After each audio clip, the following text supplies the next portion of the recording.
cursed be the ground for our sake. Both thorns and thistles it shall bring forth for us.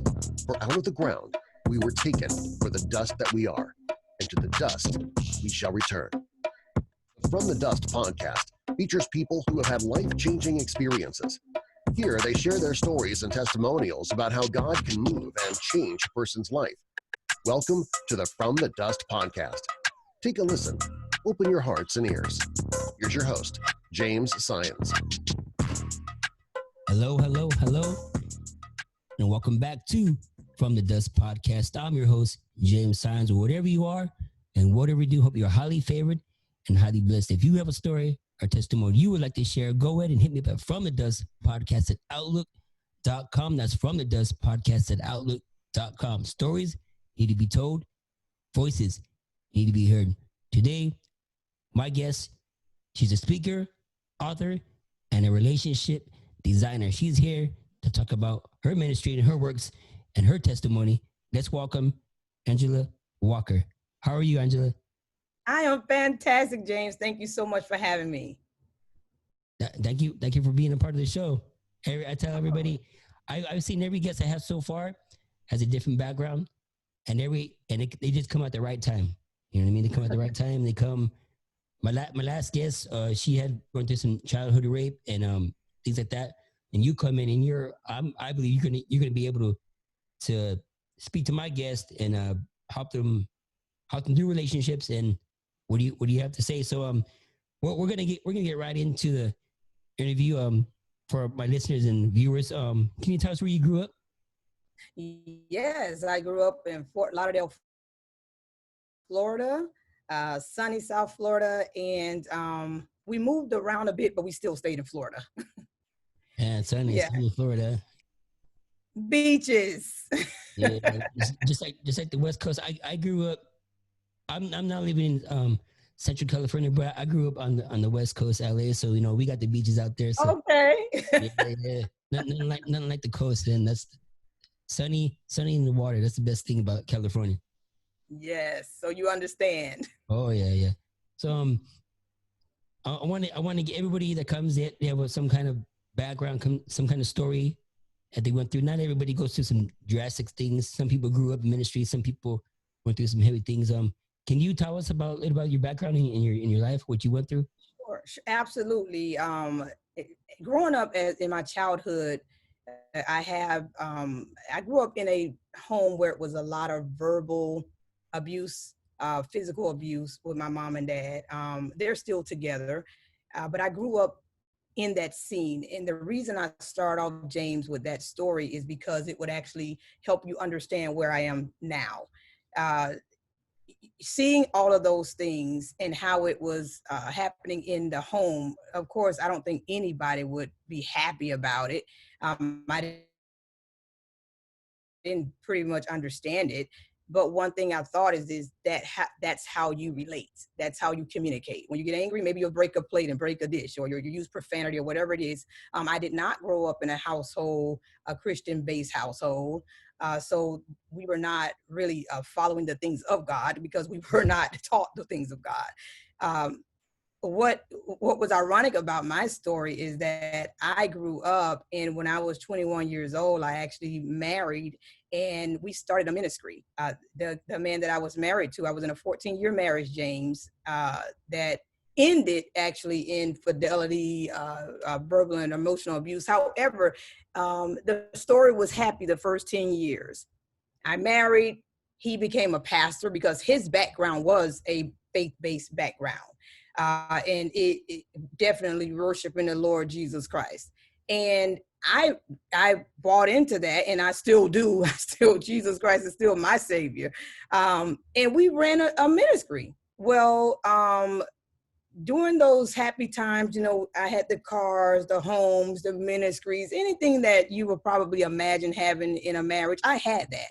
5 kids, very, very happy. The last 10 years was the very dark part of my life. And that is the story I would like to share, because that's the story I believe someone could get something out of and literally pivot and change the course of their life if they're in that dark place, James. When infidelity started, to rear its ugly head. That was not the main point of what happened in the marriage. And I can only talk about me, James. I can only tell my testimony. I can't tell someone else's testimony. Right. But on my end, when I had gave birth to my daughter, my fifth child, she had cerebral palsy at birth. And because of that, I gave my all into that situation. I studied everything there was to know about the disease and the condition. I literally became an unlicensed nurse, if I can say that. And by me doing that, that looks very heroic to some people. Like, wow, of course, you're a mother. You're going to give everything you got to your child. But on the flip side, James, I actually neglected my marriage. I neglected the emotional part of my marriage. And if I can be candid, I neglected the sexual intimacy part of my marriage. I am in no way condoning infidelity, but I am saying, I'm telling you about my part that I played. And here's where a lot of us, we don't like to face it, because we don't like to face the part we played. It's so easy, James, for us to point the finger at someone else. It takes the stress off of us. It takes everybody from looking at us and questioning us, but they'll just question that other person because they were the wrong guy. They were the villain, and you're the superhero. We don't want to do that, and that's what we get stuck at, not telling the truth about what happened. Would you agree with that? I agree, because I myself was married for 12 years, and it ended. Now my part pretty much the same way, but in the beginning I was mad. I was blaming the mother of my kids. But just like you said, there was a phase of time where I was lacking things. I wasn't being the husband I should have been. I was neglecting my wife, her needs and her emotions, and it ended just like years in infidelity. And it took me a long time for me to realize that I needed to man up and hey, I was wrong too. Absolutely. And this is what I teach a lot of my clients. And James, don't get me wrong, when I say that I understood the part I played, I didn't understand that in the beginning. When I was going through what I was going through, I was pointing the finger. That's why I'm able to identify that other people do the same thing. I was pointing the finger. I want to rewind a little bit. When I was going through a lot of things in my marriage, I had all the kids I have 4 girls first and then that son. And I wanted a son, and I was going to keep going, James, until I had that son, but I finally have him. And I was pregnant with my son when a lot of these things was going on in my marriage. And I remember feeling like, God, I don't even have time to cry. I don't have time to myself to just weep about what I'm going through, because I have to get the kids to school. I have to take care of the kids. I have to cook, I have to clean. I have to keep going. But I really wanted a moment to myself to weep and cry. And I felt like I couldn't have that. So one day I actually scheduled that. I said, when I get the kids off to school, James, I'm going to schedule that time to lie on my couch. And I'm going to weep, and I'm going to cry, and I'm going to feel sorry for my situation. This is what I'm going to do. And that took me in such a dark place. Be careful what you ask for. And it took me into a dark place, a miserable place.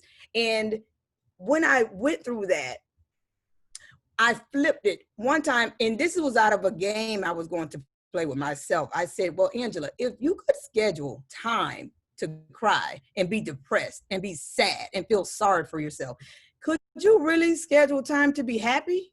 Even if your situation is the same, even if infidelity is still here, even if you still have a disabled child, even if you're losing your home and everything around you, can you schedule happiness? James, I started off by saying this. I am so happy. Now, I was not happy. Okay, nothing changed, but I was declaring that. I was speaking those things be not as though they were. So I began to continue to say that. I am so happy. I continued. I am so happy. What happened was I began to laugh. Now, the laugh wasn't because I was happy. The laugh is because I thought I literally lost it at this point.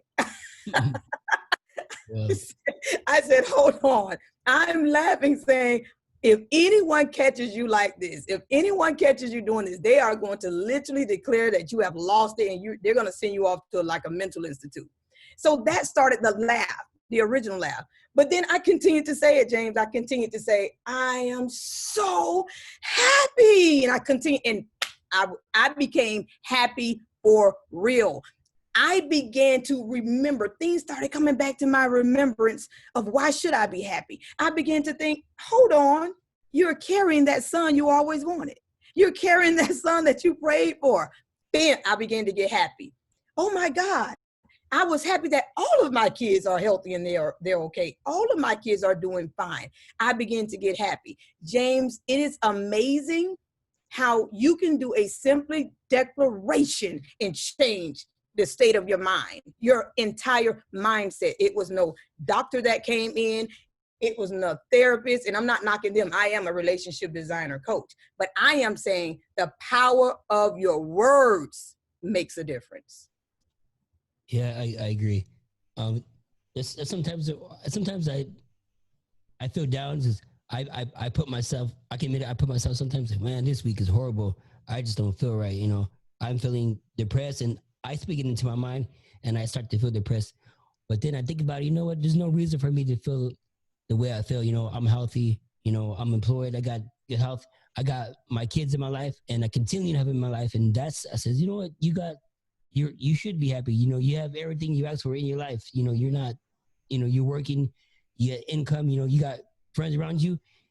You got a good life. Why are you complaining, James? And automatically, you know, I feel, you know, you're doing stuff in your life, you're making headway, and all that stuff just gets lifted off of me. It lifts off. Listen, our words really do. They are creative power. You know, I am living proof of that. It coming from a dark place to a place of life right now. You know, and when I began to do that, I changed the way I began to speak, period, because I realized, hold on, I became happy because I chose to be happy, because I said I was going to be happy, because I declared happiness, and therefore happiness is. When I realized that that really worked, I began to test it in every area of my life. I began to test it with my bank account. I began to say, I used to say before this, you know, every time I get money, something happens. You know, my car break down, my kid will get sick, and I always have to push out my money, and I can never have any money in my bank account. I can never save any money. And guess what, James? I never saved any money. I had $1.13 in my bank account for 10 years, and I'm not kidding you. 10 years, $1.13 in my savings account. But when I began to change my speaking, and it all stemmed from that I am happy, when I began to say, I have a wealth of money. I have continued money. My bank account increases on a daily. I have enough to sustain me. I have everything that I need. All of my bills are paid on time and they are never past due. I began to speak things like that. And guess what? My bank account started going up, baby. It started happening. Yeah, speak it into life. Speak it into existence. Yes. Speak it. And then I began to realize that the reason why I was so angry, because the divorce happened. The 14 years of happy marriage and the last 4 years was living hell, James, just to be honest. And the divorce happened. And all those years of me blaming, I realized that, you know why you're so angry, Angela? You're angry because the marriage did not work. That's why you're angry. If you ask yourself simple questions like, why am I so angry? It's really not what you're saying out of your mouth. And it's really not where you're directing that anger to. You have to get to a place where you can be real with yourself. If you can't be real with anybody else, you have to get to that place to actually tell the truth about what's going on with you. And when I began to tell the truth about me, it changed everything about me. And I use these tools and I use this method when I am dealing with my clients in relationships, because James, just because I went through a divorce, I never gave up on love. I never gave up on love. Love is love. Love is love. Love didn't do anything wrong to you. The relationship just did not work. Why? There are many reasons why relationships do not work, but never give up on love, because love is not your enemy. Yeah, I get it. Because I mean, even for myself, or a lot of people says, man, I give up. Love isn't for me. I'm never going to find the love of my life. You know, see, I'm glad I talk to people like you, because you bring a different perspective in, you know, And it all makes sense because I was angry too because it didn't work out. What I thought God gave, and what I thought who he brought in my life, I thought it was gonna go. I thought she was never gonna leave. It was gonna go on forever. When it happened, I was like, what happened? Like this not supposed to happen. This isn't that's not what God does. But you know what I mean? It's life is life, and it happens. You gotta roll with the punches and live and learn. I actually agree with you. I envision, I don't think anyone stands up to the altar and says, I do, and think they don't. I think you really believe that it will last forever. And I really believe, just as you did, I envisioned me sitting on the porch, while I'm 80 years old, rocking with my ex-husband. I just knew that that's where we would be. But definitely, no matter who's hearing us today, James, I want them to know, and I want to say to them, do not give up on love. Love did not hurt you, and love did not put you down. Things just did not work out.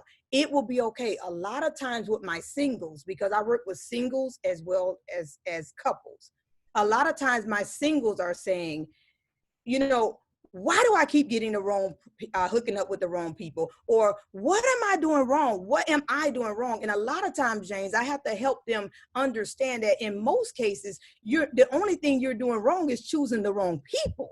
It is not that you have a flaw. It is not that something is wrong with you. You do not know how to choose. You think you have to go out with anyone that says, let's go out. And you don't have to spend your time with anyone. You have to be more intentional on who you choose to spend time in your life.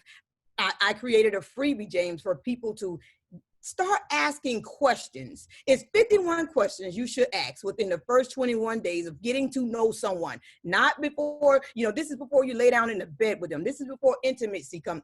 You need to ask questions that will help you determine if this person is good for you, if this person is going in the same direction as you. Asking things like, what's your favorite restaurant and what's your favorite road trip? That's not going to help you determine who you're spending the rest of your life with. Ask questions like, what is your relationship with your kid's mother or father? What is your relationship with your parents? Have you ever been convicted of a crime? And then find out why and what's the reason. Listen, find out things that would help you determine, and stop asking cute little questions. I always talk to my singles about this. Do a deep dive. And you know what else, James? I want to interject really quick with my singles.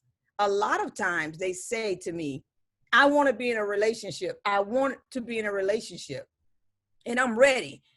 A lot of times I know you want to be in a relationship, and that's a good sign. But when I begin to ask questions like, what does a healthy and long-lasting relationship looks like to you? They can't really answer that question. So how are you really ready for a relationship? If you do not know what you want or your expectations are in a relationship, how can you convey that message to someone else? And how can they give you what you don't know what you want?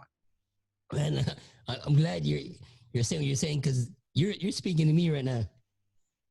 Honestly, like I tried to get in some relationships recently in the past, and it doesn't work. I say, man, what am I doing wrong?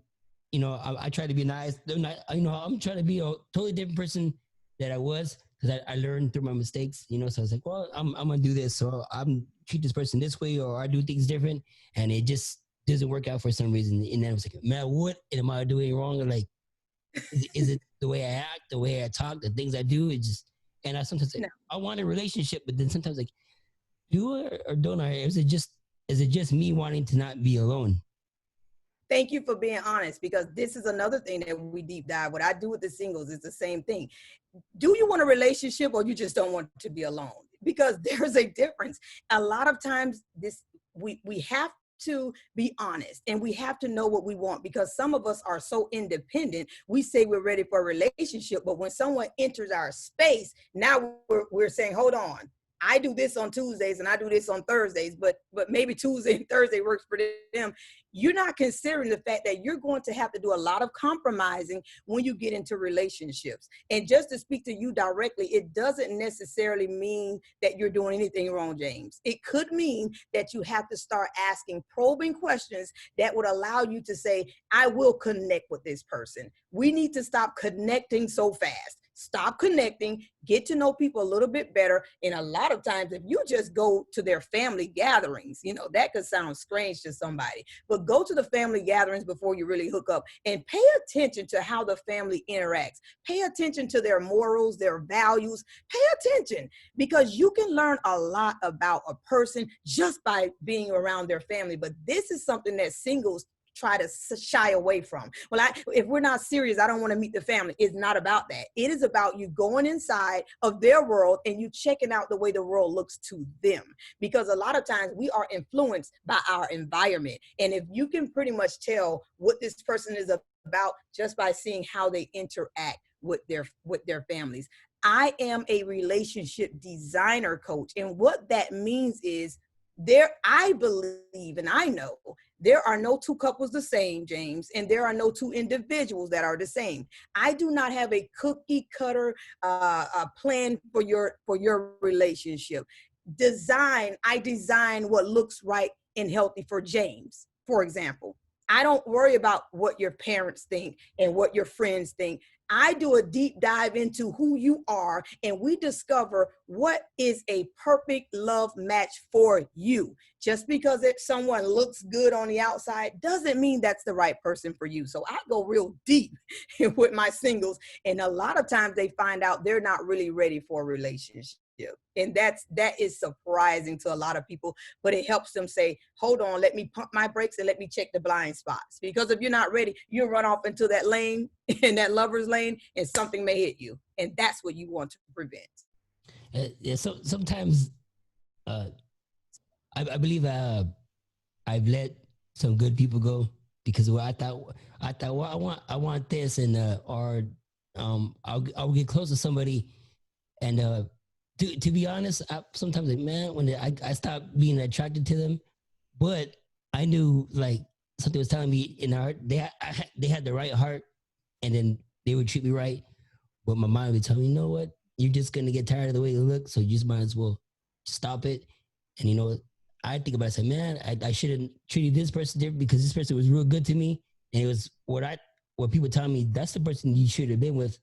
Instead of trying to be with this person, look now where you are. So you see that? I gotta work on it. I gotta work myself. See, this is me. This is good. Hey, listen, this is work. And James, this is just not about you. Trust me, I work with a lot of singles. I have a service that is called Ask Me Anything. And I designed that because when I was going through my marriage, and I was going through a lot of those dark places I told you about, and it could have been out there, but I wish I knew about a service that I provide. A lot of times you can't afford, or you don't need a coach to coach you throughout a relationship or to get into a relationship. You may just have an issue that you need help on right now. You may be connecting with someone that you are having a dispute, a conflict, and you need answers from a professional. You need an unbiased ear. You need a confidential ear, and you don't want to talk to your friends or family. Not that you don't love them. It's just sometimes you don't want to tell them the real ugly part of what you're going through, because sometimes we judge. And then sometimes not only judging, sometimes I'll give you an example. If you're with someone right now, James, and you're having a conflict and you talk to your friends about it or your family loves you. So they're going to be biased towards you. They're going to see everything she did wrong and everything you did right. And this is how we do as family. I am not going to pat you on the back if you're wrong. I am a relationship designer coach. I will love you, but I will tell you about yourself. And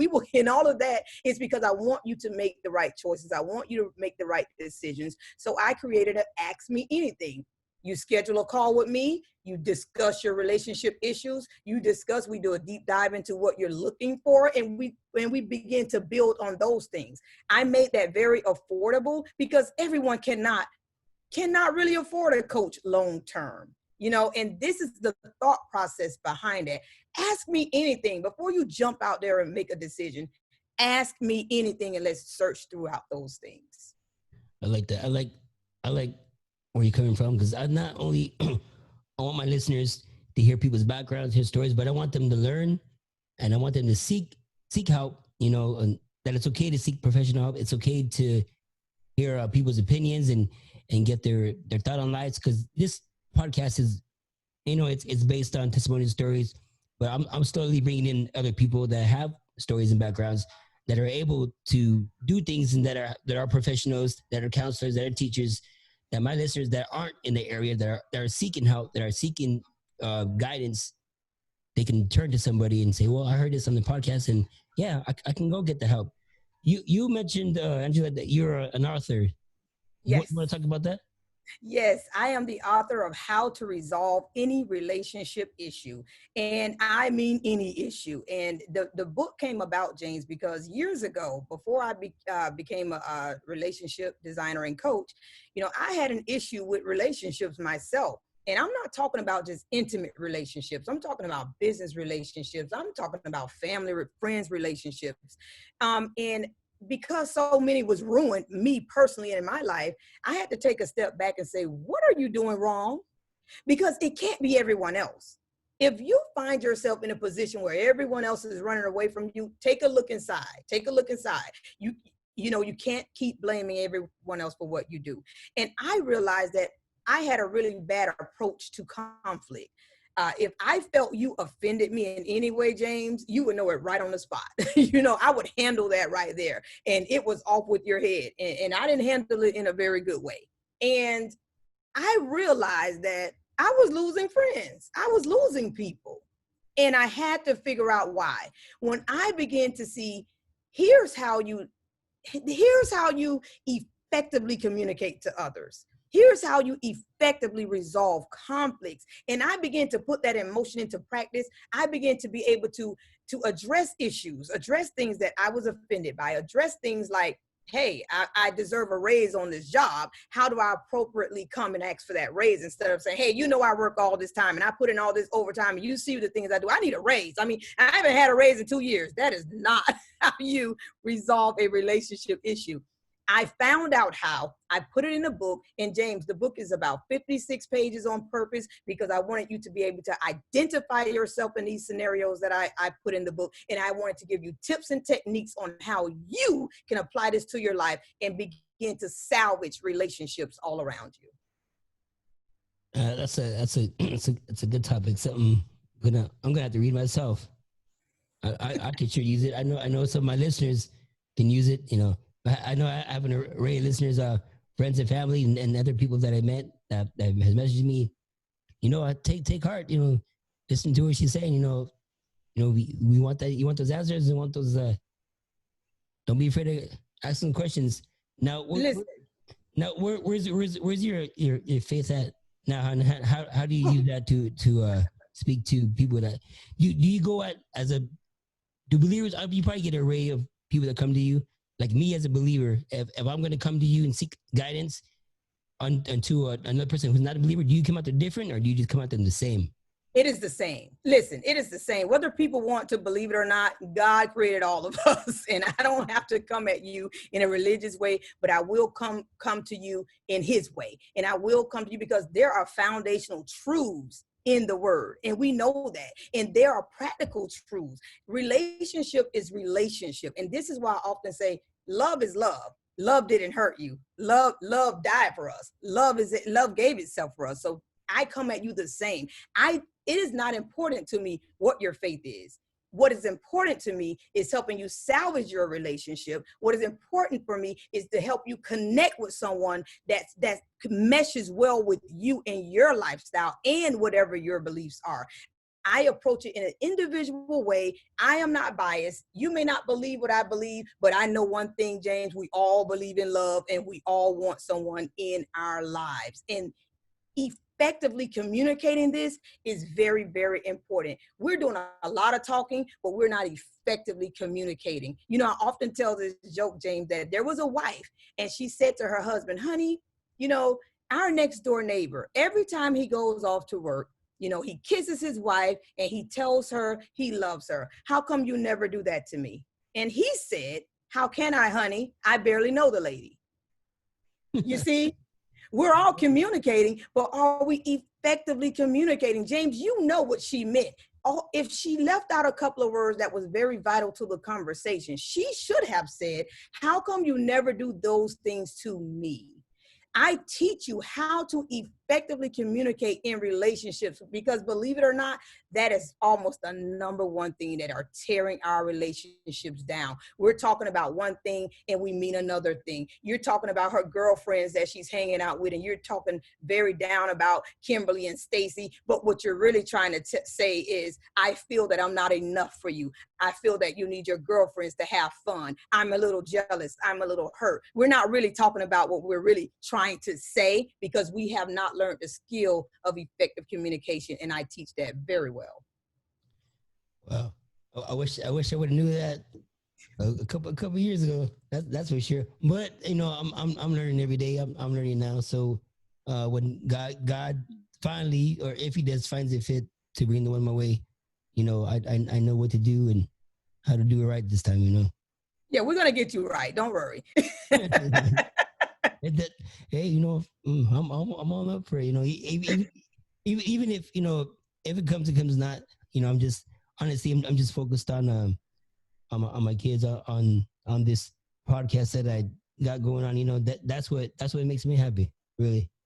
Well, James, I'm glad you said that. Here, and I'm not picking on you, but I'm glad you're here and we're talking. This is honest talk here. Okay. Yeah, we're discussion. Here's where a lot of my entrepreneurs fail in relationships. A lot of my entrepreneurs, they're busy building empires. They're busy building legacies. They're busy building generational wealth, and all of that is fine. But at the end of the day, if you don't have anyone to share all of those things with, you are lonely. And I always say this, and I'll say it to you and anyone else. I'm happy that you're about family. I'm happy you're about your podcast and everything else that you're doing. But make time for someone to share your life with. Trust me, James, you do not want to regret that. Oh, I will. And it is possible. It is possible. You can have it all. You can have it all. You don't have to sacrifice one for the other. You can have it all. I believe it. I believe it. I know when it comes to what to do. I just for myself, I don't want to rush it and hurt myself. So I guess this time I'm gonna take your advice. Take the coda's pointers and put them to work. Absolutely. And we talked about our singles, James, but I am a relationship designer and coach for singles as well as couples. And the things that our couples are struggling with is really four main areas: the lack of commitment, the lack of communication, the lack of intimacy, and the lack of trust. These things have to be addressed, and they have to be addressed in the right way. Even when we talk about the lack of trust issue, James, you'll be surprised that it is not always the case that that something has happened in that current situation. Many times I'm seeing trust issues are coming into this current situation. You had those issues prior to, and you're dragging it into this current situation, and it's causing a mess. I often say he's not him and she's not her. We have to get to the point where we realize we're in a different situation. You're not in that situation anymore. Leave it back there and focus on the current situation. Do not allow your old baggage to ruin what you have today. This is a really big struggle with my couples, and I often let them know that what you have to do as a couple is invest in your relationship on a daily basis. A day should not go by that you do not invest in your relationship. The same way you put a meal inside your body every day, invest in that relationship. And that could look like whatever it looks like to you. If it's let's cook together, if it's let's look at a movie, if I just need to send you a cute love note via text message, whatever it is, your partner should always feel that they are very vital in your life. You must make those investments. I agree. Now you said you're a speaker too. Do you speak at events, or how do you go doing that? Absolutely. A lot of times people reach out to me. The main place that people reach out is on my Instagram account. And I'm not sure if you don't have one. I have a website, JamesAngelaSWalker.com. But my Instagram account, my name is Angela.S.Walker. In my bio, there are all my services. And a lot of people, they'll DM me when they want me to talk about certain topics. relationships will never die. You know, I constantly talk about relationships. I'm booked talking about communication, conflicts. I'm always booked to singles events to talk to singles. I am actually coming up, and I'll put that out soon, where I'm going to have a singles workshop, a master class for singles, because, you know, my heartbeat is for them to just connect with the right people and stop going through so many of the wrong people to try to find your Mr. Right or Mrs. Right. Definitely, I'm booked a whole lot. That's good. Staying busy. No, where Yes, can the main? I know if you could repeat for the listeners and the viewers, where can they find all your sure, information? So if they sure. want to look you up, they can. Thank you, James. You know what? And I appreciate you allowing me to say that. Again, my Instagram name is angela.s.walker. I give that out, James, because I give daily relationship tips on my Instagram account. If you just look at my Instagram and don't stop at the photo that you see, read the descriptions. Every day I'm putting out something to challenge you as far as relationships, to have you look deep into what you really want. I'm asking questions, I'm giving you tips and techniques. That is why I give out that Instagram account, because if you just follow that, it will give you so much as it relates to relationships. So again, that's angela.s.walker. And in that bio, James, all my services are there. And that freebie that I was talking about for the singles. Thank you. I appreciate it. I'm gonna check that out myself. You know, I'm always up to learning new things every day, getting some research. I appreciate your time. I appreciate your word and you sharing your story. And I hope that the people that are hearing this, they're listening, they take advice. You know, hear what you're saying. You know, they can learn through our story. You know, and you know if you guys need seeking advice or help, you know, they know where to find it now. Thank you, James. I really appreciate you allowing me to grace your platform. Keep up the good work. I definitely follow and I watch you a lot. You know, I appreciate the support. I appreciate you coming on and taking your time. I thank you. You giving me and my listeners and viewers a different outlook and different platform. You know, like I said, I want to bring in people that gone through things like we have, but yet are doing something through what they learn to help someone else in need. Absolutely.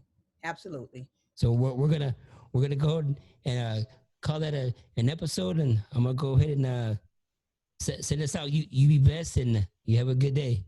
Thank you. Again, this is Angela Walker. Um, if you go ahead at the end, send me your info, and I'll put all your info in the description. Y'all be blessed. I will.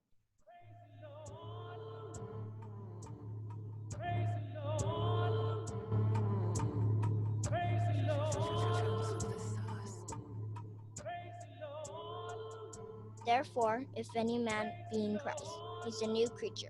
All things are passed away. Behold, all things become new. Again, this is From and Dust Podcast. If you have a story, a testimony you would like to share, go and hit me with From and Dust Podcast at Outlook.com. That's From and Dust Podcast at Outlook.com. Stories need to be told, voices need to be heard.